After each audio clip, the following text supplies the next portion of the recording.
ఓం శాంతి. Murali date 13-10-2025. ఈరోజు బాబా చెప్తున్నారు, దేవతలుగా తయారవ్వాలి కాబట్టి మాయ యొక్క అవగుణాలను తొలగించండి. పాపకర్మలు చెయ్యకండి. వేటిని పాపకర్మలు అంటారు? హత్య చెయ్యటమేనా పాపకర్మ? కోపం చెయ్యటం, కొట్టటం, విసిగించటం, చెడు పనులు చేయటం, దొంగతనం చెయ్యటం, ఇవన్నీ మహాపాపాలు. ఇటువంటి పాపకర్మలు మనమెప్పుడూ చెయ్యకూడదు. ఈ జ్ఞాన మార్గంలో సహజంగా ముందుకు వెళ్ళాలి అంటే ఎప్పటికప్పుడు స్వయం యొక్క చెక్కింగ్ అవసరం. అందుకే బాబా అంటారు, చార్ట్ పెట్టుకోండి. అప్పుడే ఈ మార్గంలో వేగంగా ముందుకెళ్ళగలుగుతాము. ఆత్మ అభిమానిగా అవుతే ముందుకెళతాం. ఆత్మ అభిమానిగా కాకుండా దేహ అభిమానంలోకొస్తే ఎవరికి వారు నష్టపోతారు. వ్యాపారస్తులకు లాభ నష్టాలు చూసుకోవటం బాగా వస్తుంది కదా, ఎప్పటికప్పుడు వ్రాసుకుంటూ ఉంటారు. వారు ఇక్కడ కూడా వేగంగా ముందుకు వెళ్ళగలరు. ఎవరు స్వయాన్ని ఎప్పుడు చెక్కింగ్ చేసుకునేటటువంటి వారు వేగంగా ముందుకు వెళ్ళగలరు. ఎవరికి వాళ్ళు పరిశీలించుకోండి, ఎన్ని దైవీ గుణాలను ధారణ చేశాను, చెడు అలవాట్లను తొలగించుకున్నానా? బాబా, మేమెప్పుడూ చెడు పనులు చెయ్యము అని ప్రతిజ్ఞ చెయ్యండి. కర్మాతీత స్థితిని పొందటానికి స్మృతిలో చాలా బాగా ఉండాలి. ఆత్మిక సేవలో తత్పరులై ఉండండి. పెద్దలను గౌరవించటం నేర్చుకోండి. కష్టమైన దానినైనా సహజంగా చెయ్యాలన్నా, చివరి పురుషార్థంలో సఫలతను పొందాలన్నా మొట్టమొదటి పాఠం బాబాని ఫాలో చేయటం. ఈ మొదటి పాఠమే చివరి స్థితిని సమీపంగా తీసుకొస్తుంది. ఈ పాఠం నేర్చుకుంటే బాగా మన ద్వారా పొరపాట్లు జరగవు. ఏకరసంగా ఉంటాము, తీవ్ర పురుషార్థిగా అయిపోతాము. ఎప్పుడైతే బాబాని ఫాలో చెయ్యకుండా మన బుద్ధిని గనక నడిపిస్తామో అప్పుడే జీవితంలో కష్టం అనిపిస్తుంది. సంకల్పాల వలలో ఎలా చిక్కుకుపోతారు అంటే బయటకు రాలేరు. సమయం పడుతుంది, శక్తి కూడా వృధా అవుతుంది. అందుకే బాబాని ఫాలో చేస్తూ నడవండి. ఎవరు వారి బుద్ధిని ఉపయోగించక్కర్లా. బాబా ఏమి ఆచరించారో అలా నడుస్తూ ఉన్నట్లయితే సమయము శక్తి రెండూ పొదుపవుతాయి, జమ అవుతాయి. ఎంత మన స్వభావం సరళంగా ఉంటుందో అంతే సత్యత, స్వచ్ఛతను ధారణ చెయ్యగలుగుతారు. మనందరం తీవ్ర పురుషార్థి ఆత్మలం. ఈ రోజటి మధుర మహావాక్యాలు. మధురమైన పిల్లలు, మీరు దేవతలుగా తయారవ్వాలి కావున మాయా అవగుణాలను త్యజించండి. కోపం చెయ్యటం, కొట్టటం, విసిగించటం, చెడు పనులు చెయ్యటం, దొంగతనం చెయ్యటం ఇవన్నీ మహాపాపాలు. ప్రశ్న: ఈ జ్ఞానంలో ఎటువంటి పిల్లలు వేగంగా ముందుకు వెళ్ళగలుగుతారు? ఎవరికి నష్టం కలుగుతుంది? జవాబు: ఎవరికైతే తమ చార్టును వ్రాసుకోవటం వస్తుందో వారు ఈ జ్ఞానంలో చాలా తీవ్రంగా ముందుకు వెళ్ళగలుగుతారు. ఎవరైతే దేహి అభిమానులుగా ఉండరో వారు నష్టాన్ని పొందుతారు. వ్యాపారులకు లెక్కాపత్రాలను వ్రాసుకునే అలవాటుంటుంది. వారు ఇక్కడ కూడా వేగంగా ముందుకు వెళ్ళగలుగుతారు. పాట: ఓ ప్రాణి, మనస్సు అనే దర్పణంలో నీ ముఖాన్ని చూసుకో. ఓం శాంతి. ఆత్మిక పాత్రదారులైన పిల్లలకు బాబా అర్థం చేయిస్తారు. ఎందుకంటే ఆత్మనే ఈ అనంతమైన నాటకంలో పాత్రను అభినయిస్తుంది. పాత్ర మనుష్యులదే కదా. పిల్లలు ఈ సమయంలో పురుషార్థం చేస్తున్నారు. వేద శాస్త్రాలు చదువుతారు, శివుణ్ణి పూజిస్తారు. కాని వీటి ద్వారా ఎవరూ నన్ను పొందలేరు అని బాబా తెలియచేస్తున్నారు. ఎందుకంటే భక్తి కిందకు దిగజారే కళ. జ్ఞానం ద్వారా సద్గతి జరుగుతుంది అని అన్నప్పుడు మరి తప్పకుండా దేని ద్వారానో దిగజారటం కూడా జరుగుతుంది కదా. ఇది ఒక ఆట. ఈ ఆట గురించి ఎవ్వరికీ తెలియదు. శివలింగాన్ని పూజించే సమయంలో దానిని బ్రహ్మము అని అనరు. మరి ఆ పూజించేది ఎవరిని? లింగాన్ని ఈశ్వరుడుగా భావించి పూజిస్తారు. మీరు భక్తి ప్రారంభించినప్పుడు శివలింగాన్ని వజ్రంతో తయారు చేస్తారు. కానీ ఇప్పుడు నిరుపేదలుగా అయిపోయారు కాబట్టి రాళ్లతో తయారు చేస్తారు. వజ్రలింగాలు ఆ సమయంలో 4000, 5000 ఖరీదు చేస్తాయి. కానీ ఈ సమయంలో వాటి ఖరీదు 5-7 లక్షలుంటుంది. అటువంటి వజ్రాలు ఇప్పుడు చాలా కష్టంగా లభిస్తాయి. రాతి బుద్ధిగా అయ్యారు కాబట్టే రాళ్లనే పూజిస్తారు. వారిలో జ్ఞానం ఉండదు. మీలో జ్ఞానం ఉన్నప్పుడు మీరు పూజ చెయ్యరు. చైతన్యంగా సన్ముఖంగా ఉన్నారు కాబట్టి మీరు వారినే స్మృతి చేస్తారు. స్మృతి ద్వారా వికర్మలు వినాశనమవుతాయని మీకు తెలుసు. పిల్లలు ప్రాణి అని ఆత్మనే అంటారు. ఇది పాటలో కూడా ఉంది. ప్రాణం వెళ్ళిపోతే శవంలా అయిపోతారు. ఆత్మ వెళ్ళిపోయింది. ఆత్మ వినాశనం లేనిది. ఆత్మ శరీరంలోకి ప్రవేశించినప్పుడు అది చైతన్యంగా ఉంటుంది. హే ఆత్మల్లారా, ఎంతవరకు నాలో దైవీ గుణాలు ధారణ అయ్యాయి అని, నాలో ఏ వికారం లేదు కదా అని, దొంగతనం మొదలైన అసూరి గుణాలు ఏవీ నాలో లేవు కదా అని స్వయాన్ని పరిశీలించుకోండి.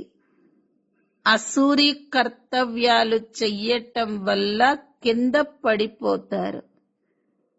వారు అంత ఉన్నతమైన పదవిని పొందలేరు అని బాబా అంటున్నారు. చెడు అలవాట్లను తప్పకుండా అంతం చెయ్యాలి. దేవతలు ఎప్పుడూ ఎవరిని కోపం చెయ్యరు. కాని ఇక్కడ అసూరుల వల్ల ఎన్నో దెబ్బలు తింటారు. ఎందుకంటే మీరు ఇక్కడ దైవీ సాంప్రదాయాలుగా అవుతారు. కాబట్టి మాయ మీకెంతగానో శత్రువుగా అవుతుంది. మాయ అవగుణాలు పనిచేస్తాయి. కొట్టటం, విసిగించటం, చెడు పనులు చెయ్యటం ఇవన్నీ పాపాలు. పిల్లలైన మీరు చాలా శుద్ధంగా ఉండాలి. దొంగతనం చేయటం చాలా పెద్ద పాపం. బాబా నాకు మీరు తప్ప ఇంకెవరూ లేరు అని బాబాతో ప్రతిజ్ఞ చేస్తూ వచ్చారు. బాబా మేము మిమ్మల్ని ఒక్కరినే స్మృతి చేస్తాము అని అన్నారు. భక్తి మార్గంలో గాయనం చేస్తారు. కానీ స్మృతి ద్వారా ఏం లభిస్తుందో వారికి తెలియదు. వారికి తండ్రి గురించి కూడా ఏమీ తెలియదు.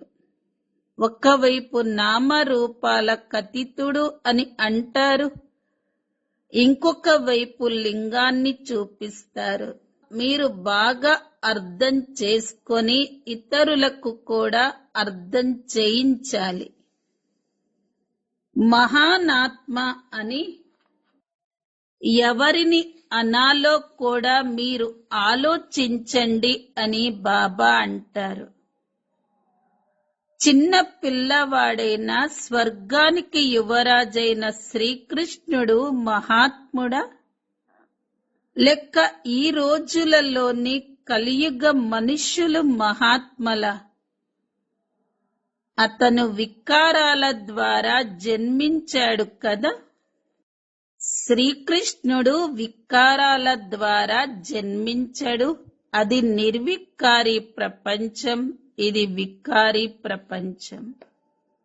నిర్వికారులకు ఎన్నో టైటిల్స్ ఇవ్వచ్చు. వికారులకు టైటిల్స్ ఏముంటాయి? శ్రేష్టాచారులను ఒక్క బాబానే తయారు చేస్తారు. వారు అందరికన్నా ఉన్నతోన్నతమైన వారు. మిగిలిన మనుష్యులందరూ పాత్రదారులు. కావున తప్పకుండా పాత్రలోకి రావలసి ఉంటుంది. సత్యుగం శ్రేష్టమైన మానవుల ప్రపంచం. అక్కడ జంతువులు మొదలైనవన్నీ శ్రేష్టంగా ఉంటాయి. అక్కడ మాయా రావణుడే ఉండడు. అక్కడ తమోగుణి జంతువులేవీ ఉండవు. నెమలి వికారాలతో పిల్లలకు జన్మనివ్వదు అని మీకు తెలుసు. నెమలి నుండి ఆశువులు రాలుతాయి. వాటిని ఆడ నెమలి ధారణ చేస్తుంది. కావుననే దానిని జాతీయ పక్షి అని అంటారు. సత్యుగంలో కూడా వికారాల మాటే ఉండదు. నెమలి పింఛాన్ని నెంబర్ 1 అయిన విశ్వానికి యువరాజైన శ్రీకృష్ణుడి కిరీటంలో పెడతారు. మరి ఏదో ఒక రహస్యం ఉండి ఉంటుంది కదా. కావున ఈ విషయాలన్నింటినీ బాబా రిఫైన్ చేసి వివరంగా అర్థం చేయిస్తారు. అక్కడ పిల్లలు ఎలా జన్మిస్తారో మీకు తెలుసు. అక్కడ వికారాలు అనేవి ఉండవు. మిమ్మల్ని దేవతలుగా తయారు చేస్తాను. కాబట్టి మిమ్మల్ని మీరు పూర్తిగా ప్రశ్నించుకోండి. కష్టపడకుండా విశ్వానికి యజమానులుగా అవ్వలేరు. ఏ విధంగా మీ ఆత్మ ఒక బిందువో అలా బాబా కూడా ఒక బిందువు. ఇందులో తికమక పడే విషయం ఏదీ లేదు. కొందరు మేం చూడాలి అని అంటారు. కళ్ళకు కనిపించే వారిని మీరు ఎంతగానో పూజించారు, కానీ లాభమేమీ కలగలేదు. ఇప్పుడు నేను మీకు యథార్థ రీతిగా అర్థం చేయిస్తున్నాను. నాలో పాత్ర అంతా నిండి ఉంది. నేను పరమ ఆత్మను కదా. నేను పరమ పితను. పిల్లలు ఎవరు తమ లౌకిక తండ్రితో ఈ విధంగా అనరు. ఒక్కరినే తండ్రి అని పిలవటం జరుగుతుంది. తండ్రి అని పిలిచేందుకు సన్యాసులకు పిల్లలెవరూ ఉండరు. కాని ఇక్కడ వీరు సర్వాత్మలకు తండ్రి. వారు వారసత్వాన్ని ఇస్తారు. వారికి గృహస్థ ఆశ్రమమేదీ లేదు. మీరే 84 జన్మలు అనుభవించారు అని బాబా అర్థం చేయిస్తారు. మొట్టమొదట మీరు సతో ప్రధానంగా ఉండేవారు. మళ్ళీ మెల్లగా కిందకు దిగుతూ వచ్చారు. ఇప్పుడు మీరు స్వయాన్ని ఉన్నతోన్నతమైన వారిగా పిలుచుకోలేరు. ఇప్పుడు స్వయాన్ని నీచులుగా భావిస్తారు.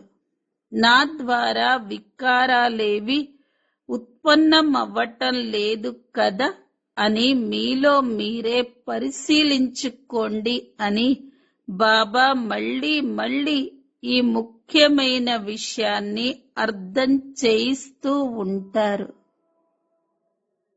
రాత్రి రోజు మీ లెక్కపత్రాన్ని వ్రాయండి. వ్యాపారులు ఎల్లప్పుడూ తమ లెక్కపత్రాలని వ్రాసుకుంటారు. ప్రభుత్వ ఉద్యోగులు తమ లెక్కపత్రాలను వ్రాయరు. ఎందుకంటే వారికి నిర్దిష్ట వేతనం లభిస్తుంది. ఈ జ్ఞాన మార్గంలో కూడా వ్యాపారులే వేగంగా వెళతారు. బాగా చదువుకున్న ఆఫీసర్లు అంతగా ముందుకు వెళ్లరు. వ్యాపారంలో ఈ రోజు 50 సంపాదిస్తే రేపు 60 సంపాదిస్తారు. అప్పుడప్పుడు నష్టం కూడా కలుగుతుంది. కానీ ప్రభుత్వ ఉద్యోగులకు కరెక్ట్గా జీతం ఉంటుంది. అలాగే ఈ చదువులో కూడా దేహి అభిమానులుగా అవ్వకపోతే ఎంతో నష్టం కలుగుతుంది. మాతలు వ్యాపారం చెయ్యరు కాబట్టి వారికి ఇంకా సహజం. కన్యలకు కూడా ఇది చాలా సహజం. ఎందుకంటే మాతలు మెట్లు దిగవలసి ఉంటుంది. ఎవరైతే ఇంతగా కష్టపడతారో వారిదే బలిహారమంతా. కన్యలు వికారాలలోకే వెళ్ళనప్పుడు వారు వదిలేదేముంటుంది? పురుషులు కష్టపడవలసి ఉంటుంది. కుటుంబ పరివారాన్ని కూడా సంభాళించవలసి ఉంటుంది. వారు ఎక్కిన మెట్లన్నీ దిగవలసి ఉంటుంది. గడియ గడియ మాయ దెబ్బతీసి పడేస్తూ ఉంటుంది. ఇప్పుడు మీరు బీకేలుగా అయ్యారు. కుమారీలు పవిత్రులుగానే ఉంటారు. అందరికన్నా ఎక్కువగా భర్తపై ప్రేమ ఉంటుంది. మీరు పతులకు పతి అయిన పరమాత్ముణ్ణి స్మృతి చెయ్యాలి. మిగిలిన వారందర్నీ మర్చిపోండి. తల్లి తండ్రులకు పిల్లలపై మోహం ఉంటుంది. పిల్లలకు ఏమీ తెలియదు. పెళ్లి తర్వాత మోహం ప్రారంభమవుతుంది. ముందు స్త్రీ చాలా ప్రియంగా అనిపిస్తుంది. తర్వాత ఇక వికారాలలోకి తుయ్యటం మొదలు పెడతారు. కుమారి నిర్వికారిగా ఉంటుంది కాబట్టి పూజింపబడుతుంది. మీ పేరు బీకే. మీరిప్పుడు మహిమకు యోగ్యులుగా అయి మళ్ళీ పూజకు యోగ్యులుగా అవుతారు. బాబానే మీకు టీచర్ కూడా. మేము విద్యార్థులము అని పిల్లలైన మీకు ఎంతో సంతోషం ఉండాలి. భగవంతుడు తప్పకుండా భగవతి భగవానులుగానే తయారు చేస్తారు. భగవంతుడు ఒక్కడే అని అర్థం చేయించటం జరుగుతుంది. మిగిలిన వారందరూ సోదరులు. ఇతర సంబంధం ఏదీ లేదు. ప్రజాపిత బ్రహ్మ ద్వారా రచన జరుగుతుంది. ఆ తర్వాత వృద్ధిని పొందుతారు. ఆత్మలు వృద్ధి పొందుతాయి అని అనరు. మనుష్యులే వృద్ధి పొందుతారు. ఆత్మల నిర్ణీత సంఖ్య ఉంది. ఎన్నో ఆత్మలు కిందకి వస్తూ ఉంటాయి. ఎప్పటి వరకైతే అక్కడ ఆత్మలు ఉంటాయో అప్పటి వరకు కిందకి వస్తూనే ఉంటారు. వృక్షం పెరుగుతూ ఉంటుంది. వృక్షం వాడిపోదు. దీనిని మర్రి వృక్షంతో పోల్చటం జరుగుతుంది. దానికి తన కాండం లేదు. మిగిలిన వృక్షమంతా నుంచొని ఉంది. మీరు కూడా అదే విధంగా ఉన్నారు. దేవీ దేవత ధర్మం అనే కాండం లేదు. కానీ ఏవో ఒక గుర్తులు ఇంకా ఉన్నాయి. ఇంకా ఇప్పటి వరకు మందిరాలను నిర్మిస్తూనే ఉంటారు. దేవతల రాజ్యం ఎప్పుడు ఉంటుందో, మళ్ళీ వారు ఎక్కడికి వెళ్ళారో మనుషులకు తెలియదు. ఈ జ్ఞానం బ్రాహ్మణులైన మీకు మాత్రమే ఉంది. పరమాత్మ స్వరూపం ఒక బిందువని మనుష్యులకు తెలియదు. అతడు ఒక అఖండ జ్యోతి స్వరూపుడని గీతలో వ్రాశారు. భావన అనుసారంగా ఇదివరకు ఎంతో మందికి సాక్షాత్కారాలు జరిగేవి. వాటితో వారు చాలా ఎర్రగా అయిపోయేవారు. ఇక మేము ఈ ప్రకాశం సహించలేము అని అనేవారు. కానీ అది సాక్షాత్కారం మాత్రమే కదా. సాక్షాత్కారం వల్ల కళ్యాణమేమీ జరగదు అని బాబా అంటారు. ఇక్కడ స్మృతి యాత్ర ముఖ్యమైనది. ఏ విధంగా పాదరసం జారిపోతూ ఉంటుందో అలాగే స్మృతి కూడా జారిపోతూ ఉంటుంది. బాబాని స్మృతి చెయ్యాలి అని ఎంతగానో కోరుకుంటారు. కానీ వేరే వేరే ఆలోచనలు వచ్చేస్తూ ఉంటాయి. ఇందులోనే మీ పోటీ ఉంది. వెంటనే పాపాలు వినాశనం అవ్వవు. ఇందులో కూడా సమయం పడుతుంది. కర్మాతీత స్థితి ఏర్పడితే ఈ శరీరమే ఉండదు. కానీ ఇప్పుడే ఎవరు కర్మాతీత స్థితిని పొందలేరు. అలా పొందితే వారికి సత్తిగి శరీరం కావాలి. కావున పిల్లలైన మీరిప్పుడు ఒక్క బాబానే స్మృతి చెయ్యాలి. నా ద్వారా చెడు కర్మలు ఏవీ జరగటం లేదు కదా అని స్వయాన్ని చూసుకోండి.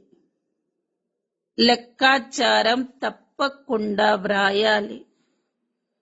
ఇటువంటి వ్యాపారులు త్వరగా సంపన్నులుగా అవ్వగలుగుతారు. బాబా వద్ద ఏ జ్ఞానమైతే ఉందో దానిని పిల్లలైన మీకు ఇస్తున్నారు. నా ఆత్మలో ఈ జ్ఞానం రచింపబడి ఉంది అని బాబా అంటారు. కల్పపూర్వం మీకు ఏ జ్ఞానమైతే ఇచ్చానో దానినే కరెక్ట్గా మీకు ఇస్తాను. ఈ విషయాలను పిల్లలకే అర్థం చేయించటం జరుగుతుంది. ఇతరులు వీటిని ఎలా అర్థం చేసుకుంటారు? మీకు ఈ సృష్టి చక్రం గురించి తెలుసు. ఇందులో అందరి పాత్ర రచింపబడి ఉంది. వీటిలో మార్పులు చేసే అవకాశమేదీ లేదు. అలాగే ఎవ్వరూ దీని నుండి విముక్తులవ్వలేరు. మిగిలిన సమయంలో ముక్తి లభిస్తుంది. మీరు ఆల్రౌండ్ పాత్రదారులు. మీరు 84 జన్మలు తీసుకుంటారు. మిగిలిన వారందరూ తమ ఇంట్లో ఉంటారు. మళ్ళీ చివరిలో వస్తారు. మోక్షాన్ని కోరుకునేవారు ఇక్కడికి రారు. వారు చివరిలోకొస్తారు. జ్ఞానాన్ని ఎప్పుడూ వినరు. దోమల్లా వస్తారు, వెళ్ళిపోతారు. మీరు డ్రామా అనుసారంగా చదువుకుంటారు. 5000 సంవత్సరాల క్రితం కూడా బాబా ఈ రాజయోగాన్ని నేర్పించారు అని మీకు తెలుసు. శివ్ బాబా ఈ విధంగా చెప్తున్నారని మీరు మళ్ళీ ఇతరులకు తెలియచేస్తారు. మేము ఎంత ఉన్నతంగా ఉండేవారిమి, మళ్ళీ ఎంత నీచులుగా అయిపోయాము అని మీరు ఇప్పుడు తెలుసుకున్నారు. ఇప్పుడు బాబా మళ్ళీ ఉన్నతంగా తయారు చేస్తారు. కావున అటువంటి పురుషార్థం కూడా చెయ్యాలి కదా. రిఫ్రెష్ అయ్యేందుకు మీరు ఇక్కడికి వస్తారు.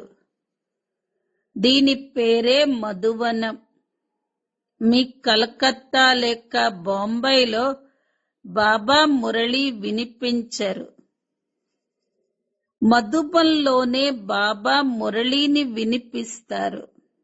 మురళి వినేందుకు, రిఫ్రెష్ అయ్యేందుకు బాబా వద్దకు రావలసి ఉంటుంది. కొత్త కొత్త పాయింట్లు వస్తూ ఉంటాయి. సన్ముఖంగా వినటంతో ఎంతో అనుభూతిని పొందుతారు. చాలా తేడా ఉంటుంది. ముందు ముందు ఎన్నో పాత్రలను చూస్తారు. బాబా మొట్టమొదటే అన్నీ వినిపిస్తే అంత రుచి ఉండదు. మెల్లమెల్లగా ఇమర్జ్ అవుతూ ఉంటుంది. ఒక్క సెకండు ఇంకొక సెకండుతో కలవదు. బాబా ఆత్మిక సేవను చేసేందుకు వస్తారు. కావున ఆత్మిక సేవను చెయ్యటం పిల్లల బాధ్యత కూడా.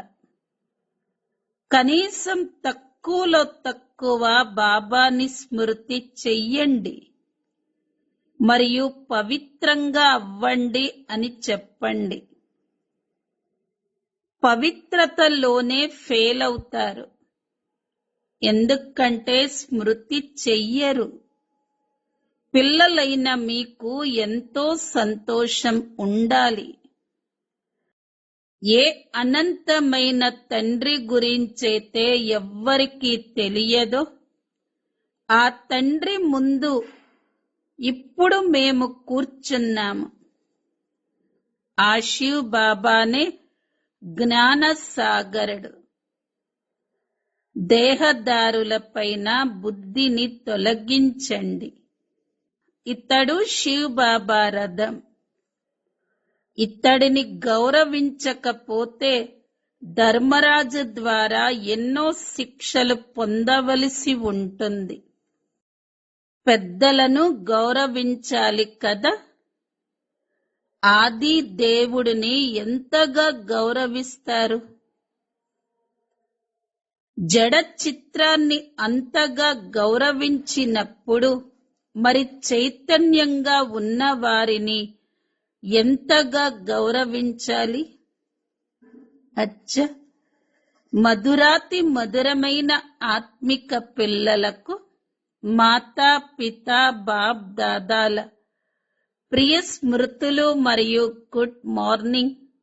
ఆత్మిక పిల్లలకు ఆత్మిక తండ్రి నమస్తే. ఆత్మిక పిల్లలవి ఆత్మిక తల్లి తండ్రులకు ప్రియ స్మృతులు, గుడ్ మార్నింగ్ మరియు నమస్తే. ధారణ కోసం ముఖ్య సారం. మొదటి పాయింట్, లోపల మిమ్మల్ని మీరు పరిశీలించుకొని దైవీ గుణాలను ధారణ చెయ్యాలి. చెడు అలవాట్లను తొలగించుకోండి. బాబా, మేము ఎప్పుడూ చెడు పనులు చెయ్యము అని ప్రతిజ్ఞ చెయ్యాలి. రెండో పాయింట్, కర్మాతీత స్థితిని పొందేందుకు స్మృతి చెయ్యటంలో పోటీ పడాలి. ఆత్మిక సేవలో తత్పరులై ఉండాలి. పెద్దలను గౌరవించాలి.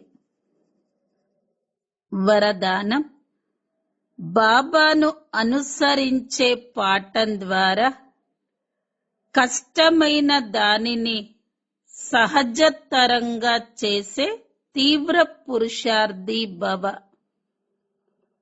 కష్టమైన దానిని సహజం చెయ్యటం లేక చివరి పురుషార్థంలో సఫలతను ప్రాప్తింప చేసుకునేందుకు మొట్టమొదటి పాఠం బాబాని ఫాలో చెయ్యటం. ఈ మొట్టమొదటి పాఠమే చివరి స్థితిని సమీపంగా తీసుకువస్తుంది. ఈ పాఠం ద్వారా పొరపాట్లు లేని వారిగా, ఏకరసంగా మరియు తీవ్ర పురుషార్థులుగా అయిపోతారు.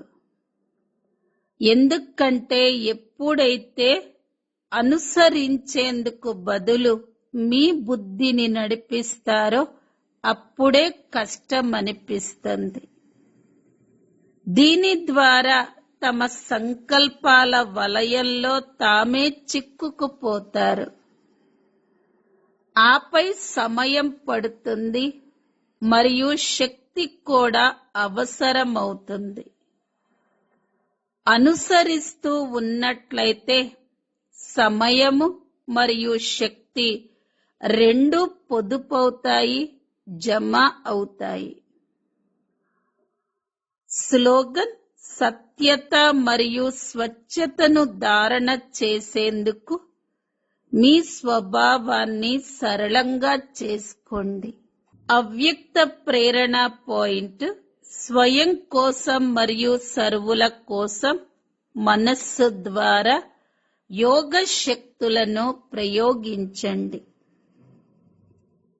మనసా సేవలో స్వయాన్ని ఎంత బిజీగా ఉంచుకుంటారో అంతగానే సహజంగా మాయా చీత్తులుగా అయిపోతారు.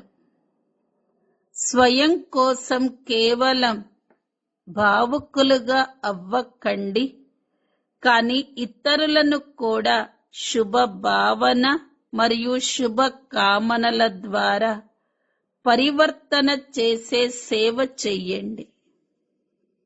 భావన మరియు జ్ఞానం, స్నేహం మరియు యోగం రెండింటి బ్యాలెన్స్ ఉండాలి. కళ్యాణకారులుగా అయితే అయ్యారు, ఇప్పుడు అనంతమైన విశ్వ కళ్యాణకారులుగా అవ్వండి. ఓం శాంతి.